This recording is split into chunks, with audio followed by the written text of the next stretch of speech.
వార్తా 9 news morning bulletin కు స్వాగతం. ముందుగా హెడ్లైన్స్ చూద్దాం. దేశానికే గర్వకారణంగా అమరావతి నిర్మాణం. ఆదర్శ రాజధానిగా అమరావతి లక్ష్యం. హైదరాబాద్ మించిన స్థాయిలో అభివృద్ధి, నాణ్యతతో నిర్ణీత గడువులో పనులు పూర్తి.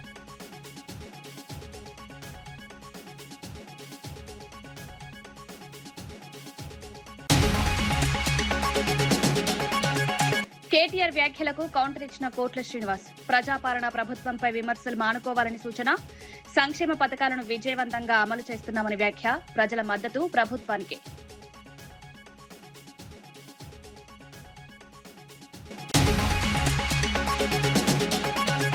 అరకులో జనసేన విస్తరణపై నాగబాబు కీలక వ్యాఖ్యలు. అరకు గ్రామాల వరకు జనసేన విస్తరణకు కార్యాచరణ. గిరిజనుల హక్కుల పరిరక్షణ పార్టీ. స్థానికుల అనుమతి లేకుండా ప్రాజెక్టులు చేపట్టబోమని వ్యాఖ్య. అరకు అభివృద్ధి జనసేన ప్రధాన లక్ష్యం. ఉపాధి హామీ చట్టాన్ని యథాతథంగా కొనసాగించాలని డిమాండ్. కొత్త విధానంతో రాష్ట్రంపై భారం. గ్రామీణ పేదల జీవనోపాధిని కాపాడాలని విజ్ఞప్తి. రాష్ట్రాల అభిప్రాయాలను గౌరవించాలన్న సీతక్క.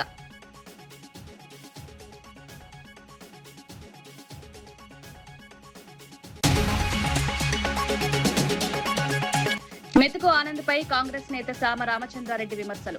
మాజీ ఎమ్మెల్యే ఇచ్చిన కాంగ్రెస్ నేత అవినీతి ఆరోపణలకు సమాధానం చెప్పాలని డిమాండ్. ప్రజల విశ్వాసంతోనే ఎన్నికల్లో విజయం. అభివృద్ధిపై దృష్టి పెట్టాలని సూచన. అమరావతిని దేశం మొత్తం గర్వపడే అత్యాధునిక రాజధానిగా తీర్చిదిద్దడమే ప్రభుత్వ లక్ష్యమని ముఖ్యమంత్రి నారా చంద్రబాబు నాయుడు స్పష్టం చేశారు. రాజధాని నిర్మాణ పనుల పురోగతిపై సమీక్ష నిర్వహించిన సీఎం హైదరాబాద్ ను మించిన స్థాయిలో అమరావతిని అభివృద్ధి చేయాలని అధికారులకు, నిర్మాణ సంస్థలకు సూచించారు. ప్రపంచ స్థాయి మౌలిక వసతులు, విశాలమైన రహదారులు, ఆధునిక ప్రభుత్వ భవనాలు, పర్యావరణ హిత నిర్మాణాలతో అమరావతి ప్రత్యేక గుర్తింపు పొందేలా ప్రణాళికలు అమలు చేస్తున్నామని తెలిపారు. నిర్మాణ పనుల్లో నాణ్యతకు ఎలాంటి రాజీ ఉండకూడదని స్పష్టం చేసిన ఆయన కాంట్రాక్ట్ సంస్థలు నిర్ణీత గడువులో పనులు పూర్తి చేసేలా సమన్వయంతో పనిచేయాలని ఆదేశించారు.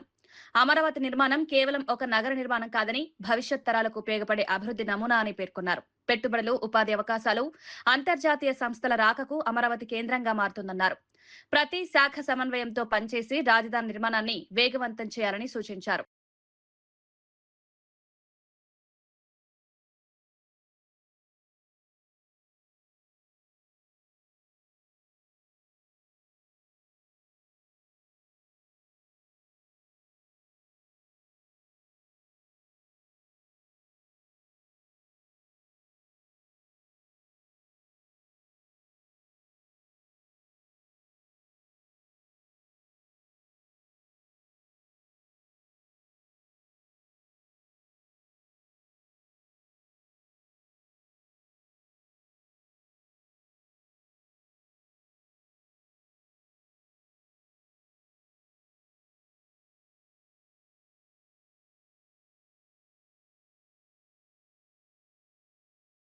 పల్నాడు జిల్లా నర్సరావుపేటలో జనసేన పార్టీ నిర్వహించిన జిల్లా సమాచార సేకరణ సమావేశంలో మాజీ మంత్రి, పార్లమెంటు పరిశీలకుడు బాలినేని శ్రీనివాసరెడ్డి పాల్గొన్నారు.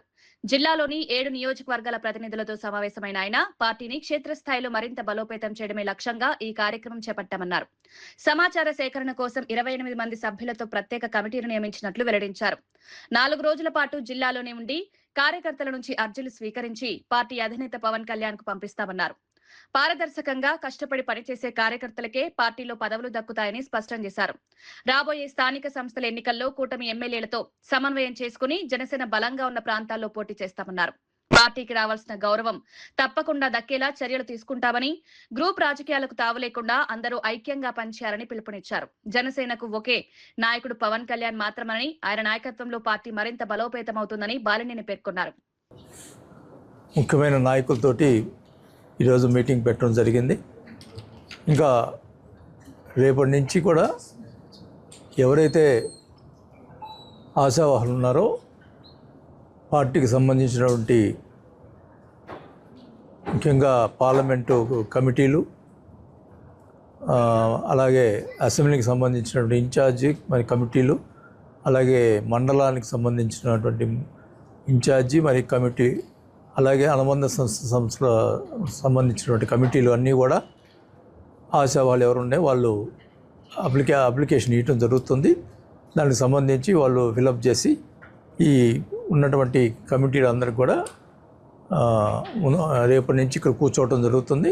ఈ 28 మందికి వాళ్ళు వచ్చి అప్లై చేసుకొని దాంట్లో కరెక్ట్ అని కూడా వెరిఫై చేయడం జరుగుతుంది. ఇవన్నీ కూడా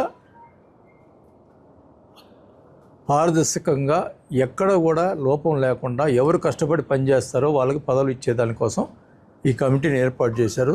దాంట్లో వరకు ఎక్కడ కూడా లోపం లేకుండా కష్టపడి పనిచేసే వాళ్ళకి పదవులు దక్కుతాయని కూడా తెలియజేసుకుంటా ఉన్నాం. దానికి సంబంధించినటువంటి ఈ కమిటీలో వచ్చినటువంటి అర్జీలన్నీ కూడా స్టెబిలైజ్ చేసి మన నాయకుడు పవన్ కళ్యాణ్ గారికి పంపించడం జరుగుతుంది. తర్వాత దాని మీద ఎంక్వైరీ జరిగి ఎవరైతే సమర్థులు ఉన్నారో ఇన్ఛార్జీలు అయితే ఎట్లా సమర్థులైన ఇన్ఛార్జీలు, అలాగే మండల అధ్యక్షులు, ఇట్లాంటివన్నీ కూడా త్వరలోనే కమిటీ వేయడం జరుగుతుంది. దీనికి సంబంధించి ఈ 4 రోజులు ఇక్కడే ఉండి వాళ్ళు అర్జీలు తీసుకోవటం జరుగుతుంది. రేపు వరకు అయితే రేపు మధ్యాహ్నం 2 గంటల వరకు, రేపు మార్నింగ్ 10 నుంచి 2 గంటల వరకు ఈ అర్జీలు తీసుకోవడం జరుగుతుంది. అలాగే ఎల్లుండి నుంచి ఈవినింగ్ 6 దాకా, మార్నింగ్ 10 టు ఈవినింగ్ 6 దాకా. అరకులోయలో జనసేన పార్టీని గ్రామస్థాయి వరకు విస్తరించేందుకు ప్రత్యేక కమిటీల ఏర్పాటు చేపడుతున్నట్లు ఎమ్మెల్సీ నాగబాబు తెలిపారు.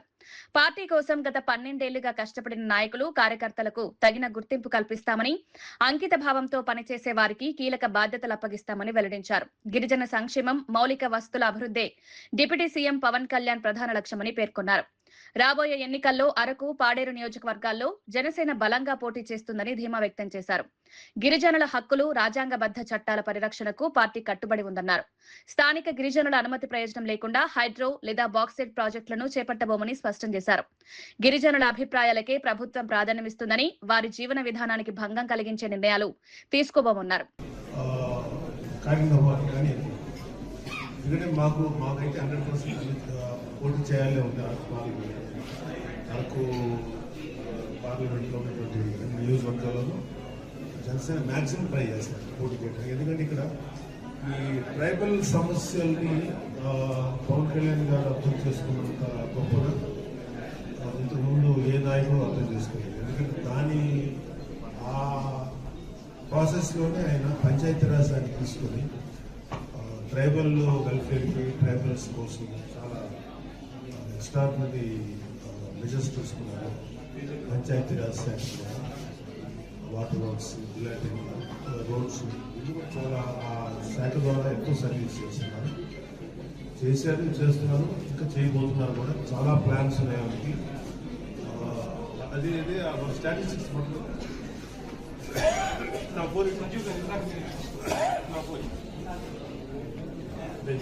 ఇన్ఫర్మేషన్ ఇక్కడ ఉన్న వీళ్ళందరూ కూడా ఈ అరకు పార్లమెంట్కి సంబంధించినటువంటి సాధకులు వీళ్ళు.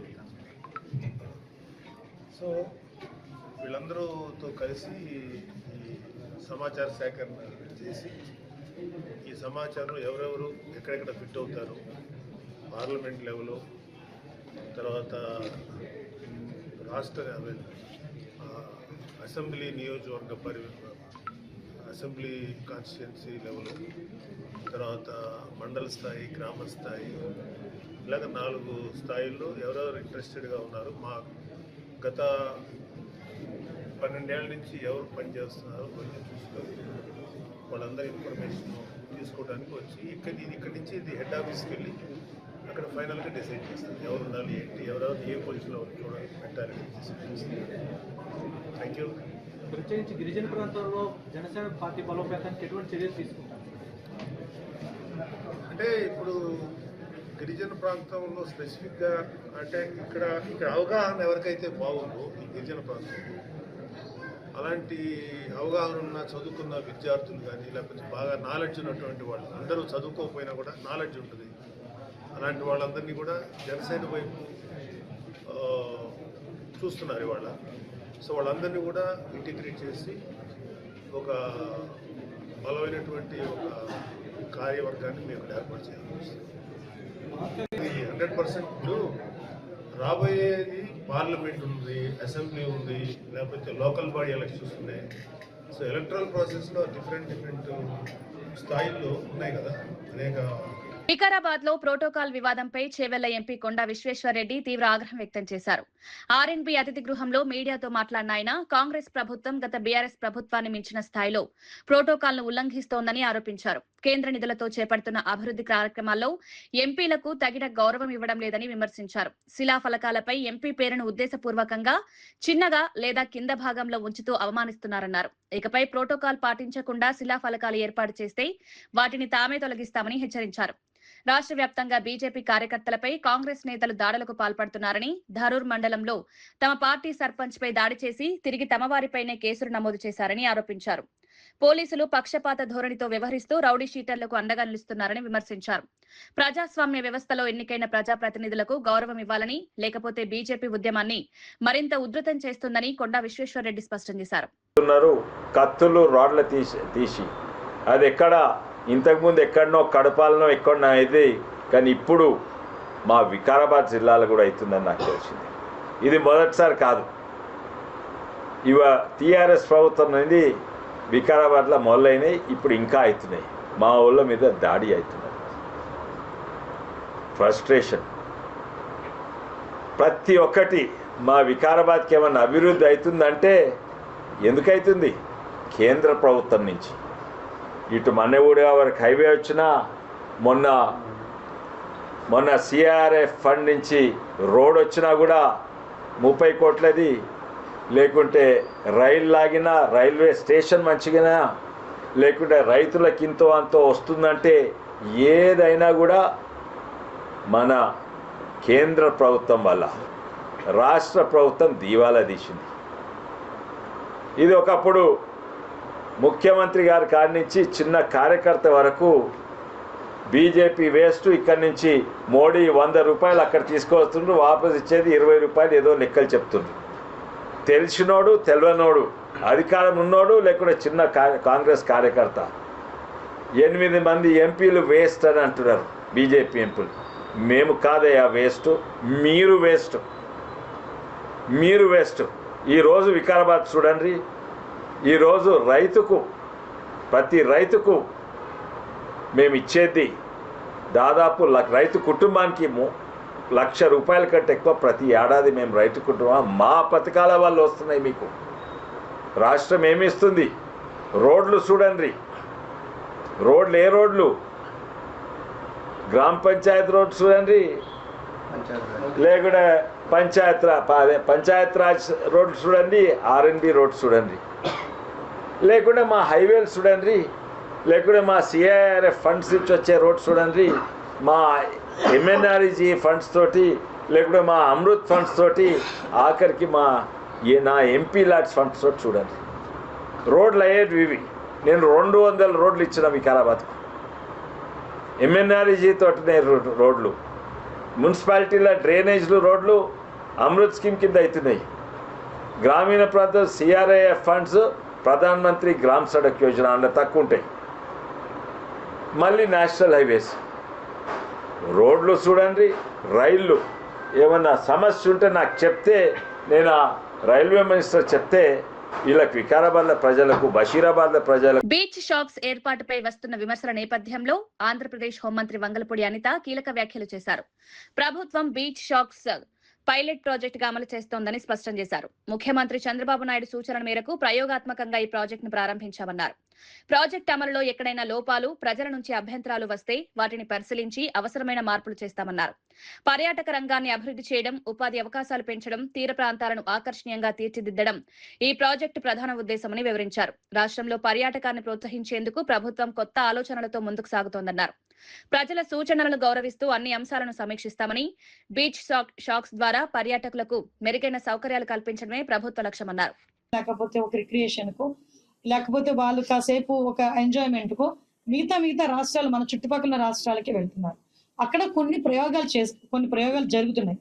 సో అటువంటి ప్రయోగం కనుక మన ఆంధ్రాలో జరిగితే టూరిజం డెవలప్ చేసేదానికి ఏదైనా ఆస్కారం ఉంటుందా అనేది ఒక పైలట్ ప్రాజెక్ట్ కింద టైం లిమిట్ పెట్టి, దానికి కూడా పర్ఫెక్ట్ పోలీస్ డిపార్ట్మెంట్ కి సంబంధించి వాళ్ళకి కూడా ఒక సెక్యూరిటీ పర్పస్ కూడా పెట్టుకొని, ఒక స్టేట్ మొత్తం లేదా ఒక 2 దగ్గర ఇలాంటి ప్రయత్నం చేయడానికని ఈరోజు పైలట్ ప్రాజెక్ట్ కింద మనం ప్రయత్నం చేస్తాం.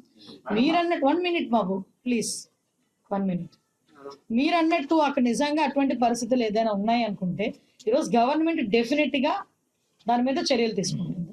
దయచేసి నేను ఏమంటానంటే ఇది ఒక ప్రయోగం. ఆ ప్రయోగానికి ఈవెన్ మేము అందరం మాట్లాడుకునేటప్పుడు కూడా కేబినెట్ లో దీని గురించి చర్చ వచ్చినప్పుడు కూడా సార్ చాలా క్లియర్ గా చెప్పారు, ఇట్స్ పైలట్, ఒక ప్రయోగం చేస్తున్నాం. ఎలా ఉంటుంది, పబ్లిక్ ఎలాగా రిసీవ్ చేసుకుంటారు, టూరిజం ఎలా డెవలప్ అవుతుంది, at the same time police department ఎంతవరకు సపోర్ట్ చేయాలి, ఈవినింగ్ టైం పీరియడ్ ఎంతవరకు పెట్టుకోవాలి, ఇవన్నీ కూడా ఒక పారామీటర్స్ పెట్టుకునే గవర్నమెంట్ ఒక స్టెప్ వేసింది. ప్రజలకు ఇబ్బంది కలిగే పరిస్థితి ఏదొచ్చినా కూడా గవర్నమెంట్ ఇనిషియేషన్ తీసుకోదు. కాబట్టి ఒక ప్రయోగం ముందు ఒక 4 రోజులు 5 రోజులు జరిగితే తెలుస్తుంది. ఏంటండి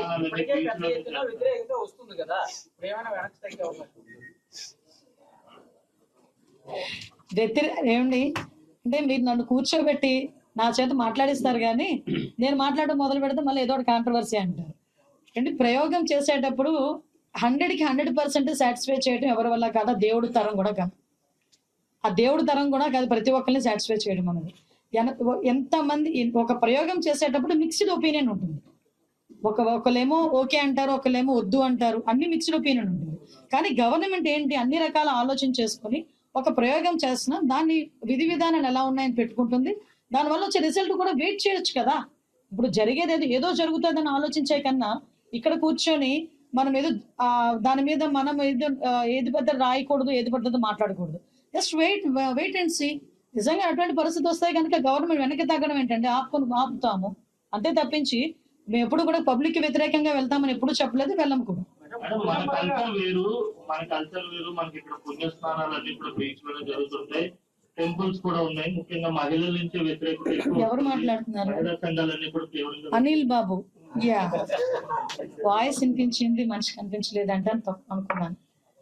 యా మమ్మీ అమ్మా బోత్ ఉంటాయి నాయన. నేను ఏమంటానంటే 2 ఉంటాయి ఒక దగ్గర. అంటే మనం తీసుకునే విధానం బట్టి ఉంటుంది, మనం చూసే చూపు బట్టి ఉంటుంది. నేను అదంట ఈరోజు ప్రతి ఒక్కరు విశాఖపట్నం టూరిజం డెవలప్ అవ్వాలి, టూరిజం డెవలప్ అవ్వాలి, టూరిజం డెవలప్ అవ్వాలి. టూరిజం డెవలప్ అయ్యేదానికి ఎంతవరకు తీసుకుంటున్నాం, అన్ని ఇనిషియేషన్స్ తీసుకుంటున్నాం. ఈరోజు టూరిజం డెవలప్ అవ్వడానికి ప్రభుత్వం ఈరోజు టూరిజంలో ఎంత మేరకు ముందుకెళ్ళిందో మీరు కూడా చూస్తున్నారు. ఇది అంటే ఇప్పుడు చాలా మంది చాలా స్టాటిస్టిక్స్ తీసుకున్నాం, మీకేమో ఇలా దీని నుంచి మాట్లాడితే నా గురించి ఏదో రకంగా మాట్లాడతారు. సో అన్ని ఆలోచన చేసుకొని ఒకసారి పైలట్ ప్రాజెక్ట్ కింద తీసుకున్నాం. దానికి కూడా ఇప్పుడు ఎక్కడైనా సముద్ర స్నానాలు చేసే పరిస్థితులు ఉన్నాయి. సముద్ర స్నానాలు అంటే దారి పొడుగునా కాదు కదా, కొంత టైం వాళ్ళకి ఒక ప్లేసెస్, ఇవన్నీ కూడా మీరు చెప్పిన సూచనలు 1 or 2 ఉన్నాయి కదా, వీటిని కూడా ఓవర్కమ్ చేయడానికి ఏం చేయాలని చూసుకుంటాం మేము కూడా. ఓకే, పబ్లిక్ కి ఇబ్బంది రాదు, టూరిజం పెరగాలి, పబ్లిక్ కి ఇబ్బంది రాదు, లా అండ్ ఆర్డర్ ఇష్యూస్ రాకూడదు, ఇవే మా మెయిన్ ప్రయారిటీ. దాని మీద ముందుకెళ్తాం. ముందు సహకరించండి, ముందు సహకరిస్తే తర్వాత ఏం జరుగుతుందని చూడొచ్చు. ముఖ్యమంత్రి రేవంత్ రెడ్డిపై మాజీ ఎమ్మెల్యే బొల్లం మల్లయ్య తీవ్ర విమర్శలు గుప్పించారు. 2034 వరకు తానే ముఖ్యమంత్రిగా ఉంటానంటూ రేవంత్ రెడ్డి చేసిన వ్యాఖ్యలు ప్రజలను తప్పుదారి పట్టించే ప్రయత్నమన్నారు. కాంగ్రెస్ హైకమాండ్ కు నచ్చినంత కాలమే ఆయన పదవి ఉంటుందని, అభివృద్ధి గురించి చెప్పకుండా ప్రతిపక్షాలపై వ్యక్తిగత విమర్శలు చేయడం సరైంది కాదన్నారు. మూసీ ప్రాజెక్టు పేరుతో రైతులు, పేదలపై ఒత్తిడి తీసుకురావడం అన్యాయమని ఆరోపించారు. ప్రజల భూములు, జీవనోపాధి దెబ్బతింటే బీఆర్ఎస్ ప్రజల తరపున పోరాటం చేస్తుందని స్పష్టం చేశారు. రైతుల ప్రయోజనాలను కాపాడాల్సిన ప్రభుత్వం వారిని భయపెట్టే విధంగా మాట్లాడడం బాధ్యతారాహిత్యమని విమర్శించారు. పరిస్థితులలో 34 వరకు ఉంటా అని చెప్పేసి ప్రగల్భాలు పలుకుతా ఉన్నావు. నీకు ఇచ్చిన అవకాశం, ప్రజలు ఇచ్చిన అవకాశాన్ని అభివృద్ధి కోసం ఆలోచన చెయ్యి. ఇవాళ తెలంగాణ తీసుకొచ్చిన మహానుభావుని పట్టుకొని కేసీఆర్ని దుర్భాషలాడుతూ దిగజారుడు రాజకీయాలు చేస్తే ఇది మంచి పద్ధతి కాదు, బాగుండదు అని చెప్పేసి రేవంత్ రెడ్డి గారికి సూచన చేస్తూ ఉన్నాం. నల్గొండ జిల్లాకు వస్తే నువ్వు ఎన్నికలప్పుడు కానీ ఈ 2.5 సంవత్సరాలకు కానీ చేయాల్సిన హామీలు ఏవైతే ఇచ్చినావో, ఎన్ని నెరవేర్చినావో చెప్పు. ఇంకేమేం చేయాలో చేసిన విజ్ఞాపన పత్రపూర్వకంగా లేకపోతే నీ సహచర మంత్రుల నుంచో ఎమ్మెల్యేల నుంచో తీసుకొని చేయాల్సిన అభివృద్ధి మీద దృష్టి పెట్టు. కానీ కేవలం బీఆర్ఎస్ని తూర్పారబట్టడానికో కేసీఆర్ గారిని తిట్టడానికో నువ్వు వేదికలు పెడతా అంటే భవిష్యత్తులో జరిగే పరిణామాలకి బాధ్యత నీకు పహారా కాస్తున్న పోలీసు వాళ్ళు కూడా ఏం ఆపలేరనే విషయాన్ని ఒకసారి గుర్తుపెట్టుకోవాలని చెప్పేసి బీఆర్ఎస్ పార్టీ పక్షాన హెచ్చరిస్తున్నాం. ఇప్పటికైనా భాష మార్చుకోవాలి. మూసీ ప్రక్షాళన కోసం తొక్కుతా అంటున్నావు, ఎవరిని దొక్కుతావు? ఇవాళ అడ్డమొచ్చేది ఎవరు? దానివల్ల నష్టపోతున్న సామాన్య రైతాంగం. ఆ రైతాంగానికి వివరణ ఇవ్వాల్సిన బాధ్యత ఉన్న నువ్వు ఒక ముఖ్యమంత్రి హోదాలో ఇలా తొక్కుతా అనే భాష మాట్లాడుతున్నావు అంటే ఎవరి ద్వారా? ఇప్పటికి నీ సహచర ఎమ్మెల్యేలను దొక్కుతూనే ఉన్నావు పోలీసు బలగాలను పెట్టి. ఆఖరికి జిల్లా అధ్యక్షుడిని కూడా సమావేశానికి రానియకుండా పోలీసు యంత్రాంగాన్ని పెట్టి నీ జిల్లాలో ఉన్న నాయకుల్ని సమన్వయం చేసుకోవడానికి చేతగాని దద్దమ్మవి ఈరోజు బీఆర్ఎస్ మీద అనాలోచితమైన మాటలు మాట్లాడటం, ప్రగల్భాలు పలకటం మంచిది కాదు. ఇప్పటికైనా భాష మార్చుకోవాలని చెప్పేసి ముఖ్యమంత్రి రేవంత్ రెడ్డి గారిని గౌరవప్రదంగా అడుగుతా ఉన్నాం. బీఆర్ఎస్ ప్రధాన కార్యదర్శి ఆర్ఎస్ ప్రవీణ్ కుమార్ రాష్ట్ర ప్రభుత్వంపై తీవ్ర విమర్శలు గుప్పించారు. గద్వాల చేనేత కార్మికులను పక్కన పెట్టి గురుకుల విద్యార్థులకు అవసరమైన యూనిఫామ్లు, దుప్పట్లు, టవల్స్ సరఫరా కాంట్రాక్ట్ ను ఇతర రాష్ట్రాలకు చెందిన సంస్థకి ఇవ్వడం దురదృష్టకరమన్నారు. గద్వాల చేనేత కార్మికులకు నాణ్యమైన వస్త్రాలు తయారు చేసే సామర్థ్యం ఉన్నప్పటికీ వారికి అవకాశం ఇవ్వలేదని ఆరోపించారు.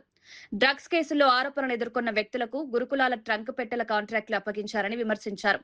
ప్రభుత్వ పాఠశాలలను బలోపేతం చేయాల్సిన ప్రభుత్వం వాటిని నిర్లక్ష్యం చేస్తోందని, ప్రైవేట్ పాఠశాలల ఫీజుల పెరుగుదలకు కూడా నియంత్రించలేకపోతోందన్నారు. విద్యారంగంలో ప్రభుత్వం పూర్తిగా విఫలమైందని, ప్రజాధనం వినియోగంలో పారదర్శకత లేకుండా వ్యవహరిస్తోందని ఆరోపించారు. స్థానిక కార్మికులకు ప్రాధాన్యం ఇవ్వాలని, ప్రభుత్వ కొనుగోలులో పారదర్శకత విధానాలు పాటించాలని డిమాండ్ చేశారు.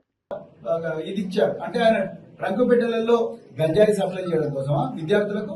ఇవాళ స్కూళ్ల పరిస్థితి చాలా ఘోరంగా ఉంది. ఇవాళ ప్రభుత్వ స్కూళ్లలో పరిస్థితులు బాగాలేవని తల్లిదండ్రులందరూ కూడా ప్రైవేట్ స్కూళ్ళకు పంపిస్తుంటే ప్రైవేట్ స్కూల్ వాళ్ళు ఇదే సందట్లో సడేమియాలాగా మొత్తం కూడా రేట్లు పెంచేసారు, స్కూల్ ఫీజులు పెంచారు. ఇవాళ పిల్లల తల్లిదండ్రులు ఎక్కడి నుంచి తీసుకొస్తారు? మీరు రైతు బంధు ఇవ్వడం లేదు, రైతు రుణమాఫీ ఇవ్వడం లేదు, మద్దతు ధర ఇవ్వడం లేదు.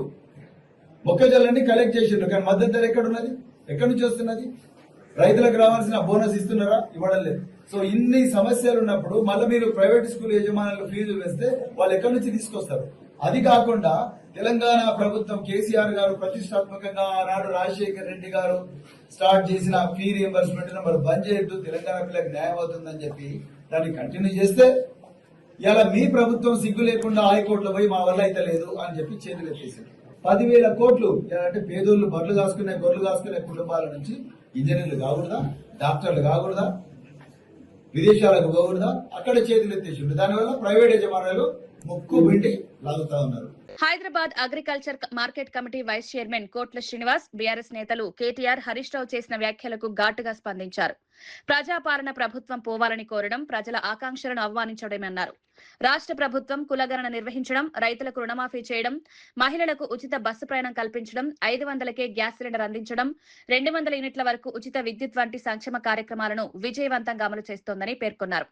అభివృద్ధి, సంక్షేమాన్ని సమానంగా ముందుకు తీసుకువెళ్తున్న ప్రభుత్వంపై అనవసర విమర్శలు చేయడం బాధ్యత రాహిత్యమని విమర్శించారు. తెలంగాణను దేశంలో అగ్రస్థానంలో నిలబెట్టేందుకు ప్రభుత్వం కృషి చేస్తోందని, ప్రజల మద్దతు ప్రజాపాలన ప్రభుత్వానికే ఉంటుందన్నారు. పాలిటెక్నిక్ కాలేజీలు తీసుకొచ్చినందుకు ప్రజాపాలన పోవాలనా? ఇలా మహిళలందరూ ఉచిత ప్రయాణం చేస్తున్నందుకు ప్రజాపాలన పోవాలనా? అదే విధంగా 30 నెలల్లో దాదాపు 70,000 ఉద్యోగాలు ఇచ్చినందుకు మరి ప్రజాపాలన పోవాలనా? అదే విధంగా ఎన్నో సంక్షేమ కార్యక్రమాలు చేస్తూ ఈ రోజు దేశంలోనే ఒక అగ్ర రాష్ట్రంగా తీర్చిదిద్దాలని చేస్తున్న ప్రయత్నం మరి ప్రజాపాలన పోవాలనా? ఈ రోజు మహిళలకు దాదాపు 500 రూపాయలకే సిలిండర్లు ఇచ్చి పేద ప్రజలను ఆదుకుంటున్నందుకు ప్రజాపాలన పోవాలనా? పేదలకు 200 యూనిట్లు ఉచిత విద్యుత్ సరఫరా చేస్తున్నందుకు మరి ప్రజాపాలన పోవాలనా? ఏం మాట్లాడుతారు కేటీఆర్ గారు మీరు ఇష్టం వచ్చినట్టు? బీజేపీ జాతీయ అధ్యక్షుడు నితిన్ నబీన్ తెలంగాణలో పార్టీ బలోపేతంపై విశ్వాసం వ్యక్తం చేశారు. సంక్షేమ పథకాలలో అవినీతిని అరికట్టి లబ్ధిదారుల ఖాతాల్లోకి నేరుగా నిధులు జమ చేసే విధానాన్ని మోదీ ప్రభుత్వం విజయవంతంగా అమలు చేస్తోందని అన్నారు. గత 12 ఏళ్లుగా తెలంగాణ అభివృద్ధికి కేంద్ర ప్రభుత్వం భారీగా నిధులు కేటాయించిందని, వరంగల్ సమగ్రాభివృద్ధికి మాత్రమే 17,000 కోట్లకు పైగా మంజూరు చేసినట్లు తెలిపారు. బీజేపీకి ప్రజల ఆదరణ పెరుగుతోందని, రాబోయే ఎన్నికల్లో విభజన రాజకీయాలకు ప్రజలు గట్టికి సమాధానమిస్తారన్నారు. కేంద్ర మంత్రులు కిషన్ రెడ్డి, బండి సంజయ్ కూడా బీఆర్ఎస్, కాంగ్రెస్ ప్రభుత్వాలపై విమర్శలు చేస్తూ డబుల్ ఇంజిన్ ప్రభుత్వం ద్వారానే నిజమైన అభివృద్ధి సాధ్యమని పేర్కొన్నారు. सरकार की योजनाओं, उन योजनाओं की भी जानकारी दे कि नाकामी की भी चर्चा हम नीचे तक ले जाएं। लेकिन मैं धन्यवाद देता हूं उस वारंगल की जनता के तरफ से नरेंद्र मोदी जी को कि उन्होंने पीवी नरसिम्हा राव का भी सपना पूरा करने का काम किया और काजी पेट में जो कारखाना खड़ा होगा वो यहाँ के युवाओं को यहाँ के नौजवानों को रोजगार का नया अवसर सृजित करेगा। जो वारंगल में लोकल बॉडी चुनाव होने जा रहे हैं, पूरी तरह से भाजपा का कमल खिलना चाहिए मित्रों। 2028 के पहले का सेमीफाइनल ये है मित्रों। इस सेमीफाइनल में यहाँ की सरकार को उखाड़ फेंकेंगे मित्रों। సుమారు 17,000 కోట్ల రూపాయలు ఈ వరంగల్ పట్టణ అభివృద్ధికి నా దగ్గర డాటా ఉంది. వరంగల్ రైల్వే స్టేషన్ అభివృద్ధి, కాజీపేట రైల్వే స్టేషన్ అభివృద్ధి, రైల్ ఫ్యాక్టరీ వచ్చే సంవత్సరం ప్రారంభం కాబోతుంది. ఇక్కడ రైలు ఇంజన్లు, రైలు కోచ్లు ప్రారంభోత్సవం జరుగుతుందన్న విషయాన్ని ఈ సందర్భంగా మనవిస్తా ఉన్నాను. ఎయిర్పోర్ట్ పనులు ప్రారంభిస్తాం. పిఎం మెగా టెక్స్టైల్ పార్క్ మంజూరు చేసిన విషయాన్ని మనం చేస్తా ఉన్నాను. కేంద్ర ప్రభుత్వము ఏం చేసిందనే విషయాన్ని ఈ సందర్భంగా వాళ్ళు మాట్లాడుతున్నారు. మరి మీరేం చేశారో చూపియండి.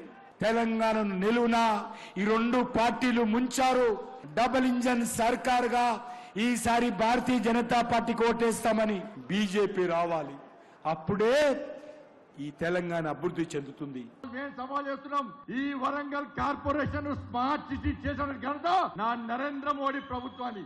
70 పైసలు స్మార్ట్ సిటీ పైసలు డైవర్ట్ చేసిన కరీంనగర్ ఎందుకు అభివృద్ధి చెందింది? వరంగల్ స్మార్ట్ సిటీగా ఎందుకు అభివృద్ధి చెందలేదు? వరంగల్ ఇచ్చిన పైసలు ఏడవేనయో బీఆర్ఎస్ పార్టీ నాయకులు ప్రశ్నించాలి. చిన్నపాటి వర్షానికే వరంగల్ మునిగే పరిస్థితి నా స్మార్ట్ సిటీ పైసలు ఏడవేనయో మీరు అడగాలని లేదన్నా. భాగ్యనగర్ తర్వాత కేంద్ర ప్రభుత్వం అత్యధిక నిధులు ఇచ్చినటువంటి ఇలా వరంగల్ కార్పొరేషన్. ఎప్పుడు ఎన్నికలు వచ్చినా తెలంగాణ రాష్ట్రంలో ఎగిరేది కాషాయపు జెండా. ఈ తెలంగాణ గడ్డ మీద ఎగురుతున్న విషయాన్ని ఒక్కసారి గుర్తుంచుకోండి. తెలంగాణ మంత్రి సీతక్క కేంద్ర ప్రభుత్వాన్ని ఉపాధి హామీ చట్టాన్ని యథాతథంగా కొనసాగించాలని కోరారు. ఢిల్లీలో కేంద్ర గ్రామీణాభివృద్ధి శాఖ మంత్రి శివరాజ్ సింగ్ చౌహాన్ అధ్యక్షతన జరిగిన సమావేశంలో పాల్గొన్న ఆమె ప్రతిపాదిత వీబీజీ రామ్జీ పథకంపై తెలంగాణ ప్రభుత్వ అభ్యంతరాలను వివరించారు. కొత్త విధానం అమల్లోకి వస్తే రాష్ట్రంపై అదనపు ఆర్థిక భారం పడే అవకాశం ఉందని తెలిపారు. ప్రస్తుతం అమల్లో ఉన్న ఉపాధి హామీ చట్టం గ్రామీణ పేదలకు ఎంతో ఉపయోగపడుతోందని, దాన్ని కొనసాగించడం అవసరమని కేంద్రానికి విజ్ఞప్తి చేశారు. తెలంగాణ ప్రభుత్వం తరపున అధికారిక లేఖను సమర్పిస్తూ రాష్ట్ర ఆందోళనను కేంద్రం పరిగణలోకి తీసుకోవాలని కోరారు. గ్రామీణ ఉపాధి, పేదల జీవనోపాధి రక్షణే తమ ప్రభుత్వ ప్రధాన లక్ష్యమని, రాష్ట్రాలను అభిప్రాయాలను గౌరవిస్తూ కేంద్రం తగిన నిర్ణయం తీసుకోవాలని ఆకాంక్షించారు. విషయంలో వెల్ఫేర్ లో కూడా చాలా స్కీమ్స్ గవర్నమెంట్ ఫ్రీగా పబ్లిక్ ఇస్తున్నటువంటి క్రమంలో ఇట్లా సెంట్రల్ కూడా ఈ రకంగా దాదాపు 50% లాగా తీసుకురావడంతో అవి బర్డన్గా మిగిలిపోతున్నాయి. అందుకని మా రిక్వెస్ట్ ఏంటంటే పాత చట్టం ఎట్లయితే ఎంజీఎన్ఆర్ఈజీఎస్లో ఉందో 100% వేజెస్ కానీ, అదేవిధంగా 75% మెటీరియల్ కాంపోనెంట్ కానీ అట్లా ఉంటే బాగుంటుంది అనేది మా సూచనలు, మా డిమాండ్లు. కడప జిల్లా బద్వేల్ మండలంలో ప్రభుత్వ భూముల ఆక్రమణలను వెంటనే గుర్తించి తొలగించాలని డిమాండ్ చేస్తూ సిపిఐ నాయకులు ఎంఆర్ఓ కార్యాలయం ఎదుట ధర్నా నిర్వహించారు. ప్రభుత్వ భూములను కొందరు అక్రమంగా ఆక్రమిస్తున్నప్పటికీ అధికారులు నిర్లక్ష్యంగా వ్యవహరిస్తున్నారని ఆరోపించారు. ప్రభుత్వ ఆస్తులను రక్షించి పేదలకు ఇళ్ల స్థలాలు, సాగు భూముల కోసం వినియోగించాలని కోరారు. భూముల కబ్జాలపై సమగ్ర సర్వే నిర్వహించి బాధ్యులపై కఠిన చర్యలు తీసుకోవాలని డిమాండ్ చేశారు. ప్రభుత్వ భూముల పరిరక్షణలో అధికారులు బాధ్యతాయుతంగా వ్యవహరించాలని, ప్రజా ప్రయోజనాలను కాపాడాలని సూచించారు. ప్రజల సమస్యలను పట్టించుకోకపోతే ఉద్యమాన్ని మరింత ఉధృతం చేస్తామని హెచ్చరించారు. అనంతరం తమ డిమాండ్లతో కూడిన వినతి పత్రాన్ని ఎంఆర్ఓ తిరుమల బాబుకు అందజేశారు.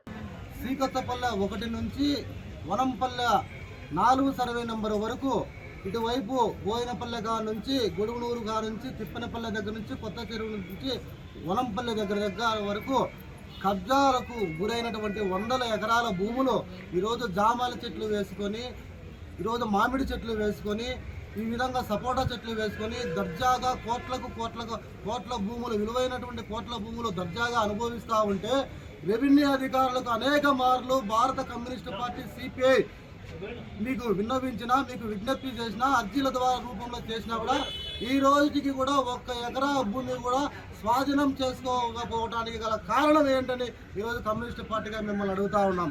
ఈరోజు జరుగుతూ ఉంది బద్వేల్ రూరల్ ప్రాంతంలో కానీ, టౌన్లో కానీ రెవెన్యూ అధికారులు ఎవరికైతే ముడుపులు ఇస్తారో వారి వైపున, కబ్జాదారుల వైపున కొమ్ము కాస్తున్నారని కోడై కూస్తూ ఉంది ఈరోజు బద్వేల్ మండలంలో. మీ రెవెన్యూ అధికారులకు ఇది కనపడడం లేదా, వినపడడం లేదా అని కూడా మేము ఈ సందర్భంగా అడుగుతున్నాం. జాతీయ రహదారి పక్కన ఉన్నటువంటి ప్రభుత్వ భూమి, విలువైనటువంటి ప్రభుత్వ భూములు కూడా ఈరోజు 5 ఎకరాల చిల్లర మీరు నిత్యము పోయి వచ్చేటువంటి దారులలో కూడా దొంగ పట్టాలు సృష్టించుకొని, దొంగ రికార్డులు సృష్టించుకొని ప్రభుత్వాన్ని మోసం చేసి కోర్టులను మోసం చేసి ఆన్లైన్ చేసుకుని అక్రమంగా అసైన్మెంట్ జరగకుండానే ఆన్లైన్ చేసుకున్నటువంటి ఘనత ఈ బద్వేలు మండలంలో ఉందండి. మీ రెవెన్యూ మండలంలో మీ రెవెన్యూ ఆఫీసులో మీ పాత్ర లేకోకుండానే మీకు ముడుపులు రాకోకుండానే ఇవన్నీ అక్రమాలు ఆన్లైన్లో జరుగుతున్నాయా అని ఈరోజు మేము మిమ్మల్ని అడగదలుచుకున్నాం.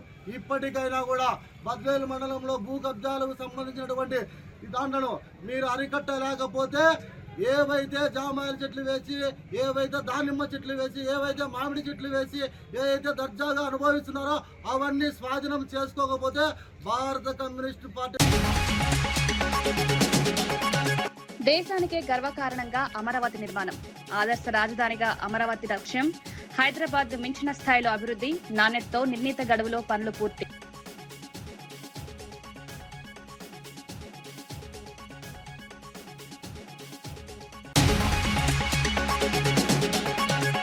కేటీఆర్ వ్యాఖ్యలకు కౌంటర్ ఇచ్చిన కోట్ల శ్రీనివాస్, ప్రజాపాలన ప్రభుత్వంపై విమర్శలు మానుకోవాలని సూచన, సంక్షేమ పథకాలను విజయవంతంగా అమలు చేస్తున్నామని వ్యాఖ్య, ప్రజల మద్దతు ప్రభుత్వానికి.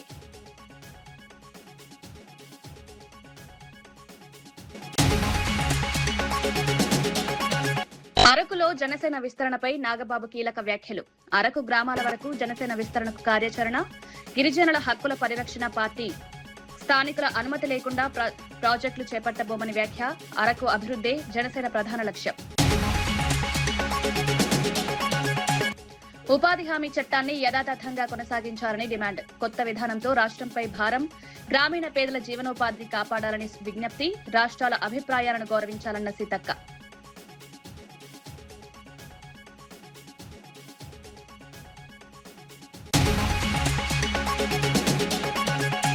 మెతుకు ఆనంద్పై కాంగ్రెస్ నేత సామ రామచంద్రారెడ్డి విమర్శలు, మాజీ ఎమ్మెల్యే ఇచ్చిన కాంగ్రెస్ నేత అవినీతి ఆరోపణలకు సమాధానం చెప్పాలని డిమాండ్, ప్రజల విశ్వాసంతోనే ఎన్నికల్లో విజయం, అభివృద్ధిపై దృష్టి పెట్టాలని సూచన. మరిన్ని వార్తలతో మళ్ళీ కలుద్దాం. నమస్కారం.